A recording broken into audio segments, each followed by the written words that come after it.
नारियल फोड़ करके क्रेडिट लेने का काम करते हैं। इंसान के हर कर्मों का रिजल्ट 5 साल के बाद आता है।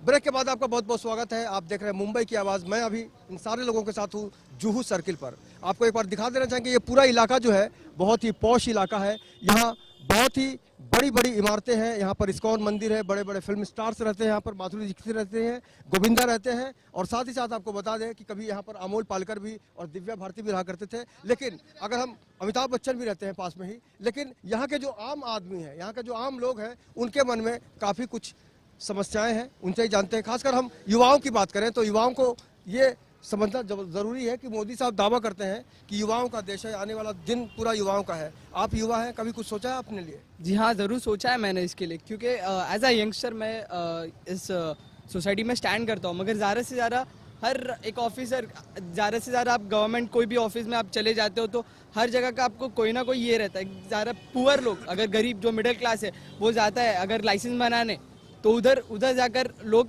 इंस्पायर्ड के अपॉइंटमेंट लेटर होने के बावजूद भी वहाँ पर पैसा लिया जाता है। हर जगह में ये ज़्यादा से ज़्यादा ये हो रहा है। गवर्नमेंट ऑफिस में सिर्फ नाम क्या है कि बीजेपी गवर्नमेंट आई है, मगर गवर्नमेंट आने से क्या होता है, मगर उसको इनकलकेट करना चाहिए, उस वैल्यू को इनकलकेट करना चाहिए। मगर ये आज के युवा में ये शक्ति दिख रही है, क्योंकि शिवसेना एक ऐसा एक चीज़ है, संगठन है, जिसमें क्या लोग अपना स्टैंड ले सकते हैं। उनको जाकर बोलेंगे तो ज़रूर उसके लिए वो लोग कार्रवाई करते हैं। अगर ये प्रोसीजर भी नहीं होता है तो हमारे पास लास्ट एक ऑप्शन होता है जो आरटीआई के थ्रू में हम जैसे युवा जो एजुकेटेड है उनको एक चांस मिलता है। आरटीआई से ऑफिसर्स को हम बराबर सबक सिखा सकते हैं।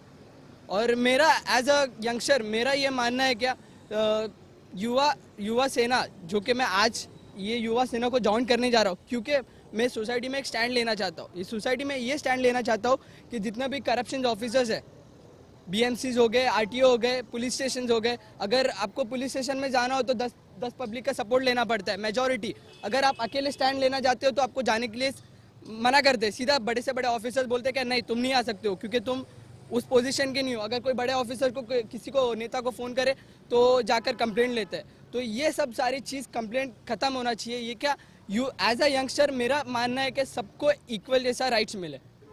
अगर हम सुरक्षा की बात करें तो कभी आपको लगता है कि आप बिल्कुल सेफ हैं? क्योंकि एजुकेशन महंगी है, दवाइयाँ महंगी हो गई हैं, और सबसे बड़ी बात है कि आपको पता है कि हर सिस्टम में भ्रष्टाचार है। या ऑब्वियसली ये चीज़ हो रही है, ये भ्रष्टाचार, करप्शन, यही के वजह से इंडिया ग्रोथ हो रही है, ये दिख रही है, मगर नहीं हो रही है क्योंकि आज आदमी उधर के उधर ही रहता जा रहा है। अमीर आदमी और से और बढ़ते जा रहा है। Richers are getting more poor richer, but गरीब और गरीब होते जा रहे हैं। क्योंकि जैसे कि आप देखते हो हॉकर्स रोड स्ट्रीट में जो धंधा करने आते हैं, अपना पेट पालने आते हैं, मगर उनको क्या करते हैं, बड़े बड़े ऑफिसर्स आते हैं, उनको पकड़ते हैं, हैरेसमेंट करते हैं, जेल में लेके जाते हैं, 1200 का फाइन मारते हैं। ये थोड़ी क्या प्रोसीजर है। एटलीस्ट दे शुड अंडरस्टैंड, वो लोग समझना चाहिए एक गरीब कैसा पाल रहा है अपना पेट। ये नहीं क्या उनका अपना जेब भरना है, पेट मोबाइल, बड़े बड़े ऑफिसर्स के पास मोबाइल है 40 या 50 हज़ार के, मगर ये नहीं सोचते कि गरीब दो वक्त का रोटी खाने के लिए कितना मेहनत करता है। ये साधारण आदमी नहीं है। यही लोग हैं जो आपको वोट करते हैं और आपको वो पोजीशन देते हैं। अगर हम इलेक्शन की बात करें, जाहिर तौर पर आप ये नहीं बताएंगे खुलकर आप किसको पसंद करते हैं, लेकिन वोट देने के पीछे जो सोच होती है वो किस तरह की होनी चाहिए युवाओं को, अगर हम ध्यान में रखें तो? मेरा मानना है कि युवा को उस इंसान को वोट करना चाहिए जो हमें हर चीज़ में, अगर आपको ज़रूरी नहीं है कि आपके घर के राइट्स, घर के तकलीफ हो, अगर आप कोई देख रहा है, कोई पुलिस ऑफिसर कोई गलत कर रहा है, उसके अगेंस्ट खड़ा होने वाला वैसा मैं चाहता हूँ कि वैसे कोई मेंबर इलेक्ट होकर आए। और ये सारी चीज़ से शायद से डेवलपमेंट होने के चांसेस है, कि करप्शन एक ऐसी चीज़ है कि उसके बढ़ना बहुत बोला तो बहुत कठिन है आज के टाइम पे। आपने थोड़ी देर पहले कहा कि आप युवा सेना ज्वाइन करना चाहते हैं, और युवा सेना से जुड़े हुए जो लोग हैं वो ही सत्ता में बैठे हैं। जिस सत्ता से आपको शिकायत है, नितिन जी शिवसेना से जुड़े हैं, व्यापारियों का भी दर्द आप जानते हैं बखूबी।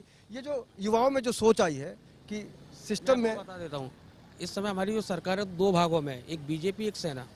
बीजेपी की अलग सोच है, सेना की अलग सोच है। सेना 80% सोशल वर्क करते हैं, 20% राजनीति करती है। तो हम लोगों में जहाँ मतभेद होते हैं हम खुलेआम उनका विरोध भी करते हैं, मीडिया ने देखा है। तो ठीक है, मीडिया का है कि सरकार में हम भी है, लेकिन जब जब हमें लगता है कि हमारी जनता के लिए या किसानों के लिए सरकार कुछ गलत काम करती है बीजेपी, तो उसका हम विरोध भी सेना वाले करते हैं, जो अच्छा काम है उसका सपोर्ट करते हैं। तो ऐसा लगता है कि महानगर पालिका में समय अकेले ये हमारी सेना आएगी और हमको बीजेपी की जरूरत नहीं पड़ेगी। अगर आपसे प्रॉब्लम के बारे में आपने कभी किसी से शिकायत की कि आपको बहुत सताया जाता है या आपने जान देने का मन बना लिया है, कभी किसी ने हेल्प करने की कोशिश की आपकी? आज तक मैं किसी को बताया नहीं, जो मेरा मन की बात है आज तक किसी को बताया नहीं। ये पहली बार ये भाई साहब को बताया, मैं ऐसी बात है मेरा इतना तकलीफ है करके। ये बोला ठीक है आपका परेशानी मैं कर दूंगा जो भी है, लेकिन मैं इतना तंग आ गया, कभी कभी सोचता क्यों इंसान अपन पैदा हुआ। ये गरीब को मतलब अभी आजकल मुंबई में रहना मतलब नहीं है। जो महीने में 1-2 लाख रुपया कमाता है वही इंसान रह सकता है, जो गरीब रोजी धंधा करके पालता है वो नहीं रह सकता है। अभी 2 महीने से मैं बच्चा का स्कूल फीस भी भरना तकलीफ हो गया। ऐसा मतलब रोज ही परेशानी है। हम लोग क्या फुटपाथ में धंधा करता है, ज़िंदगी निकालता है। अभी अपना पास पैसा तो नहीं है, 5 लाख डालो 10 लाख डालो इन्वेस्टमेंट करके धंधा करो। हम लोग क्या रोज़ धंधा करो रोज़ खाओ, इसमें भी धंधा करने नहीं मिल रहा हम लोग को।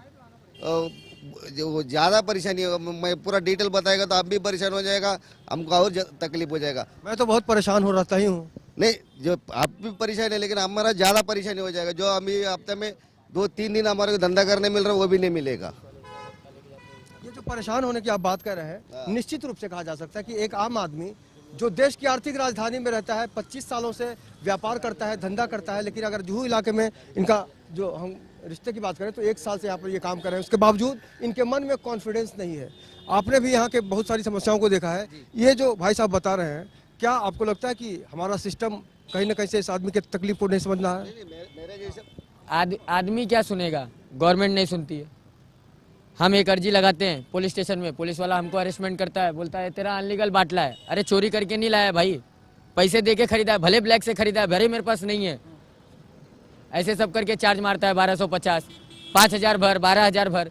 मैं मतलब पूरे पैसे, गवर्नमेंट जो काम कर रही है पब्लिक की जेब से बड़े प्यार से कानून बना के पैसे निकाल के अपनी जेब में डालने का काम कर रही है। देश की समस्याओं को समझना और उनका निदान करना। मुंबई बहुत ही खूबसूरत शहर है, इस बात से इनकार नहीं किया जा सकता, लेकिन इस शहर का अलग अलग चेहरा है।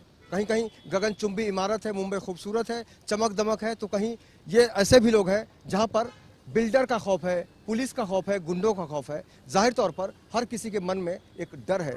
अगर हम आपकी ज़िंदगी की बात करें, भविष्य को लेकर क्या सोचते हैं? डर भी लगता है या फिर आप बिल्कुल लगता है कि आप सेफ हैं? कोई भी कंप्लेंट हम करते हैं, कंप्लेंट करने के बाद हमें ये डर लगता है कि पुलिस स्टेशन से बुलाया जाएगा, बुलाने के बाद साला हमको टॉर्चर नहीं किया जाए। हम परेशान रहते हैं ये सोचकर कि कहीं पुलिस वाला ये नहीं बोले कि तू वापस ले। और पुलिस चौकी में हम अर्जी भी करते हैं तो पुलिस वाला हमको यही बोलता है कि वो बिल्डर लॉबी है, तू कहाँ उसके पीछे जा रहा है, हाँ सेटलमेंट कर ले, कुछ कर ले। अरे सेटलमेंट करना नहीं है, मेरा जो मुद्दा है एसआरए में चल रहा है, मेरे को एसआरए में घर मिल जाए बस, मेरे को और क्या चाहिए। हम सीधी बात जानते हैं। और ये बिल्डिंग वाले कंप्लेंट डालते हैं। अभी हो सकता है मैं चैनल पे आपके बोल रहा हूँ, मुझे 2-3 दिन में बीएमसी के ऑफिसर्स हो सकता है मुझे परेशान करे। क्या आपको लगता है हम आपको छोड़ के चले जाएंगे? हाँ? नितिन जी, हम इनको छोड़ के चले जाएंगे? बताइए इनको। सुनो, मैं बताना चाहता हूँ चैनल 1 के माध्यम से और 11 चैनल के, बीएमसी ऑफिसर की औकात नहीं है। अब ये बोर्ड और ये लग गया ना, और ये दुकान जो खड़ी है ये वादा करते हैं कि एक ईंट यहाँ से उखाड़ के दिखाए, मैं राजनीति 17 साल की अपनी राजनीति छोड़ दूंगा। इनको मैं आश्वासन देता हूँ ये बात का। आप क्या बोले? अब तो आश्वासन मिल गया। आश्वासन मिला है मुझे नितिन भाई के ऊपर। अभी मुझे थोड़ा गर्व महसूस हो रहा है। अब हम देखते हैं जो भी कंप्लेन होते हैं, कंप्लेन करने वाले बहुत। देखिए, पहले आप खुश रहिएगा, आप समृद्ध रहिएगा तो दूसरों के लिए आप कुछ कर सकते हैं। अगर बाकी लोगों की समस्याओं की बात करें तो इस इलाके के जो युवा लोग हैं, आपके जो दोस्त हैं, उनकी किस तरह की समस्याएं हैं? बहुत सी समस्याएं हैं। अभी एक भाजी बेचने वाला भाजी बेचकर जोगेश्वरी से माल उठाता है, वासी से ला के यहाँ पे लगाता है, धक्का मारते हुए आता है बेचारा। लेकिन शाम को बस स्टॉप पे जैसे लगाएगा वहाँ से पुलिस का गाड़ी आएगा, ए भाजी वाले साइड लो, 1200 भरो। 1200 तो वो माल के पैसे ही आपको दे रहा है, तो वो घर पे क्या लेके जा रहा है?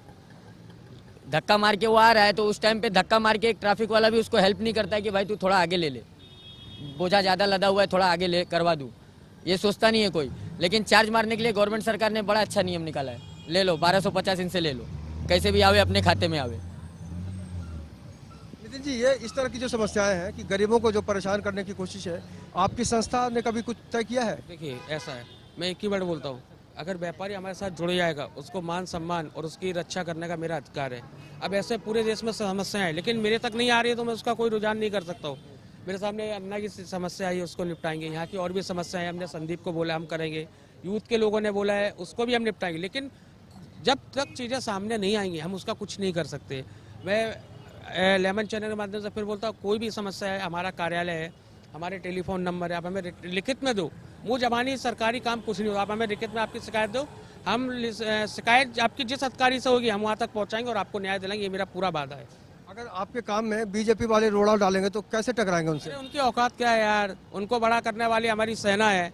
वो आज बढ़े, लेकिन यहाँ पे हाथ किसने पकड़ाया था? बीजेपी को, सेना के लोगों ने। सेना की टक्कर कौन कर सकता है? किसी की औकात नहीं है। ये छत्रपति शिवाजी महाराज जी की पार्टी है और हमारे स्वर्गीय बाला साहब ठाकरे जी की पार्टी है। इनकी किसी की हैसियत नहीं कि बीजेपी या कोई भी हमारी सेना के लोगों को टक्कर दे दे। कितने लोग ये चाहते हैं कि आने वाले दिनों में उनकी जिंदगी बिल्कुल खुशहाल हो और कोई तंग ना करे? कितने लोग चाहते हैं? हाथ उठा के बताइए।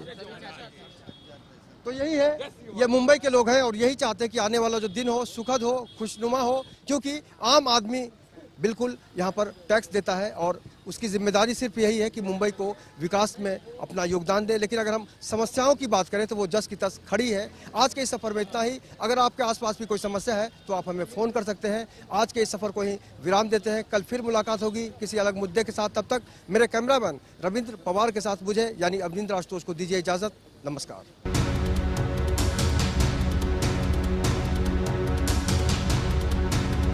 नारियल फोड़ करके क्रेडिट लेने का काम करते हैं।